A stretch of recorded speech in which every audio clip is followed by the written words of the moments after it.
विनम्रता के साथ हम थोड़ा सा उज्जैन वाले, जब सिंधिया जी की राजधानी उज्जैन थी तो अलग ज़्यादा प्रेम था।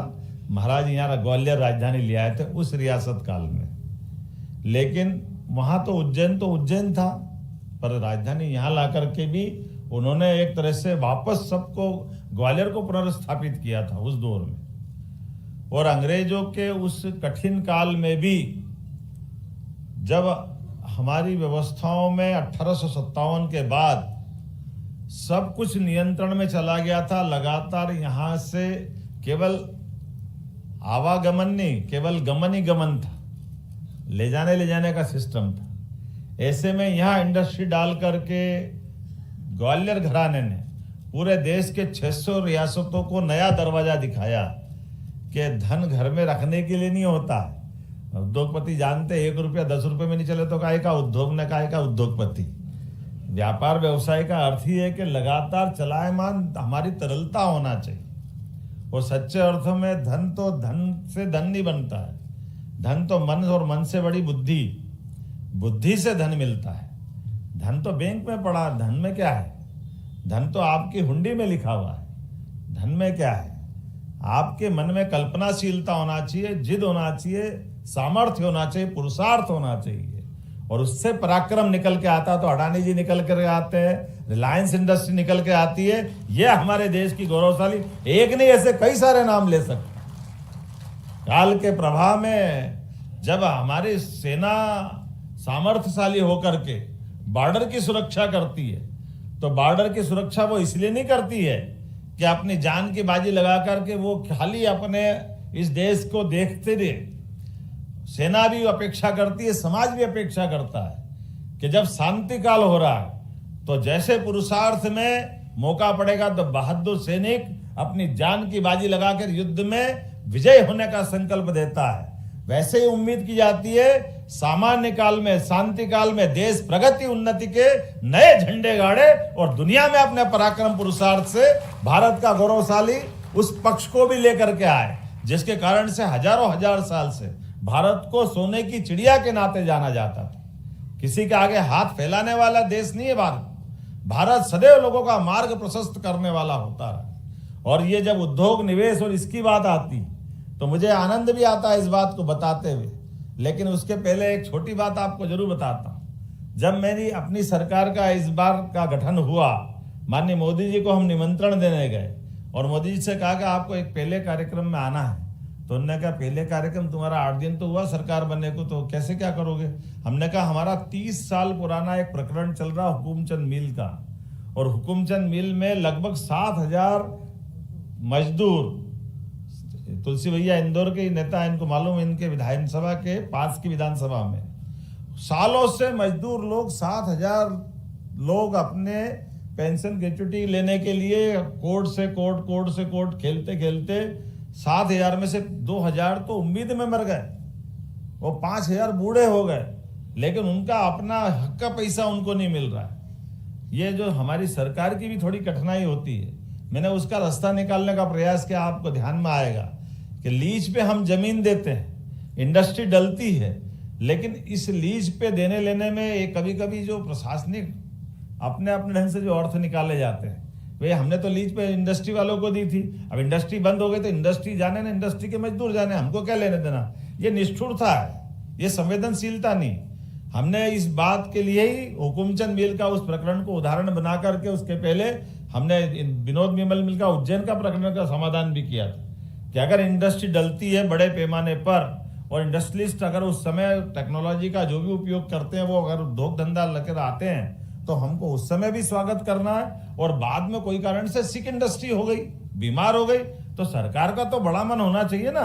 सरकार उस समय उन मजदूरों की भी मदद करे, उनको भी उनका देनदारी करे, ये सरकार का काम होना चाहिए। सरकार इतनी स्वार्थी नहीं होना चाहिए कि नहीं हमारे को क्या लेने देना, उतने असंवेदनशील नहीं हो सकती, ये हमारी परंपरा नहीं। इसलिए हमने तय किया कि जो भी मजदूर थे उसका पूरा कोर्ट केस वापस लिया और जितना 200 करोड़ रुपए से ऊपर का पैसा था सरकार के माध्यम से देने का निर्णय लिया कि हमारे अपने मजदूर अगर काम करते टाइम वहां काम कर रहे थे तो बाद में भी उनकी देनदारी की व्यवस्था सरकार को निभाना चाहिए।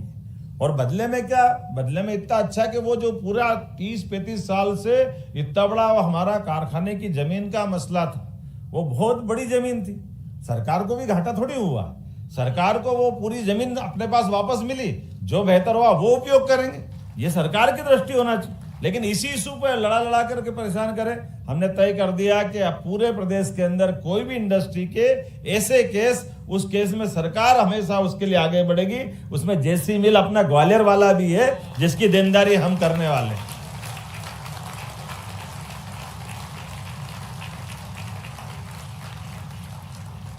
और ये मैंने पहले कहा कि ये हमारी परंपरा है। उद्योगपतियों को, जैसे मैंने कहा कि सीमा का जवान और यहाँ का उद्योगपति का जवान दोनों बराबर है। ये हमारी आज की परंपरा नहीं है, ये विक्रमादित्य काल की परंपरा है। विक्रमादित्य काल में शासन व्यवस्था के साथ सुशासन करने में जैसे विदेशियों को बाहर किया था, तो विक्रमादित्य ने एक बहुत बड़ा यज्ञ करा। और यज्ञ करने में आपको ध्यान होगा हमारे यहाँ सन की शुरुआत कैसे होती है, यह विक्रम संवत की शुरुआत कैसे होती है। यह सामर्थ्यशाली परंपरा भारतीय परंपरा है। मैं केवल छोटी सी आपके ध्यान आकर्षित कराना चाहूँगा। उन्होंने, ये हमारी पद्धति है कि किसी के जन्म मृत्यु से सन चालू नहीं होता है। हमारा 2024 ईसा मसीह के जन्म से चालू होता है, हिजरी संवत किसी के शरीर छोड़ने से चालू होता है। लेकिन हमारा विक्रम संवत इस प्रकार से चालू होता है कि जिस दिन सुशासन की स्थापना करना है, उस दिन हमारे पूरे भूभाग में किसी पे कोई कर्जा नहीं होना चाहिए। इसलिए कर्जा देने वाला, लेने वाला सब आ जाए। ये विक्रमादित्य ने काल किया। और ऐसा कहते हैं कि विक्रमादित्य का शासनकाल तो रोम तक था, बहुत बड़े पैमाने पे। सारे लोगों को बुलवाया, उनसे कहा कि आपकी सारी लिखा पढ़ी, सारे बहीखाते ले आओ। वो सब लोगों को, जितना भी जिसका कर्जा था, सारा चुकाया सरकार के कोष से कि ये सारा पैसा आप ले जाओ। तो हमारा जो उपभोक्ता है या हमारा जो गरीब आदमी जिसने कर्जा लिया, वो कर्ज मुक्त हो गया। और इतना ही नहीं, ये तो कर्ज देने लेने की बात करके कर्जदार को कर्ज से मुक्त किया, जिसने कर्जा दिया था उसको उसका धन दे दिया। उन्होंने कहा महाराज ये तो पुराना था, अब कल वापस जिंदगी चलाएंगे तो क्या करेंगे। तो उन्होंने कहा कोई बात नहीं, इतना ही धन और भी ले जाओ कि आपके पास भविष्य में भी कर्जा नहीं रहे। ये सरकार की मनोभावना होती है, इस आधार पे हमारा संवत प्रारंभ होता है। आप कल्पना कर सकते हो कितना धन होगा उस समय कि जो पूरे भूभाग के सारे लोगों का कर्जा मुक्त करा दे। कर्ज मुक्त करने का मतलब स्वाभिमान से काम करने के लिए सरकार की वो शुद्ध भावना, जिसमें मदद का भाव छिपा हुआ है। पैसे के लिए कोई नहीं आता किसी के पास हाथ फैलाने के लिए, लेकिन उद्यमशीलता के लिए अनुकूलता तो चाहिए ही चाहिए। उद्यमशीलता बिना अनुकूलता के नहीं हो सकती। मैंने भले अभी मजाक में बात कही होगी कि नागपुर के उद्योगपति विनम्रता से बात कर रहे हैं, ये जरूर चाहिएगी भाई, ठीक है शिष्टता से बात करते रहो। लेकिन अगर हमको इंडस्ट्री लगाना है और इंडस्ट्री से लोगों को रोजगार मिल रहा है, तो रोजगार में हमारी सरकार की भावना तो इसी प्रकार की चाहिएगी। तो मुझे तो इस बात का आनंद भी है। और माननीय मोदी जी ने, पहले गुजरात में जोरदार अभिनंदन करो माननीय मोदी जी का, जिनने गुजरात को कहां से कहां पहुंचा दिया उनके शासनकाल। आज गुजरात ने पूरे देश और दुनिया में अपनी एक धाक और साख बना ली। ये हमें इस बात के लिए आनंद है। और वैसे तो गुजरात का मुझे एक और भी आनंद है, हमारे भगवान कृष्ण ने कंस को मार के बहुत बड़ा पराक्रम किया था यूपी में। पर भगवान कृष्ण का पूरा जीवन एक तरफ, जब तक वो गुजरात नहीं गए, द्वारकाधीश नहीं बने, उनका चित्र नहीं निकल के आया सबके सामने। वो द्वारकाधीश को श्री समृद्धि देने वाला स्थान गुजरात, ये हमारा सौभाग्य भी है। भगवान का अपना जीवन काल हमारे सामने है। लेकिन मैं तो ये मान के चलता हूँ, पूरा देश राम करो कृष्ण का देश।